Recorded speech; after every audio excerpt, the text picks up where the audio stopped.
नांदेड जिल्ह्यामध्ये वर्षानुवर्षापासून जे घराणेशाहीचं अंकुश होतं ते मोडीत काढणं गरजेचं होतं. आपण पाहिलेलं की एक घराणं सगळ्या पक्षामध्ये घुसखोरी करून नियंत्रण मिळवून काम करत असताना आज नांदेड जिल्ह्यामध्ये एक संधी आलेली आहे धर्मनिरपेक्ष जमीन वाचवण्याची. आणि नांदेडची धर्मनिरपेक्ष जमीन, सेक्युलर जमीन वाचवण्यासाठी वंचित बहुजन आघाडी आणि काँग्रेस यांची आघाडी होणं अत्यंत गरजेचं होतं.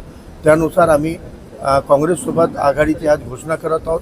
वंचित बहुजन आघाडी आणि काँग्रेसमध्ये 20 जागा काँग्रेसनं आम्हाला दिलेल्या आहेत. पण माझी माणिकराव ठाकरे सत्तारबाई यांना विनंती आहे, 1-2 जागा अजून द्या. कार्यकर्त्यांच्या नाराजगी ओढून घेऊ नका. आणि 3 वाजेपर्यंत आम्ही त्यांना भांडत राहणार 1-2 जागेसाठी. कारण दक्षिणचा गड असलेल्या खडकपुरातून एखादी जागा आपल्याला द्यावी. आणि त्याशिवाय नांदेडच्या जनतेला आणि सर्व कार्यकर्त्यांना सगळ्यांना उमेदवारी शक्य नाही. आदरणीय बाळासाहेब आंबेडकरांनी जे नावं फायनल केलेले आहेत ते नावं गेलेले आहेत. आदरणीय साहेबांचा आदेश आहे.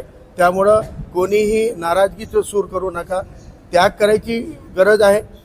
माझ्या विधानसभेमध्ये 6 जागा दिल्या. मी 7 तरी करा म्हणालो. खरं तर व्हायला 33 आहे जागा, अर्धे नाही दिल्या.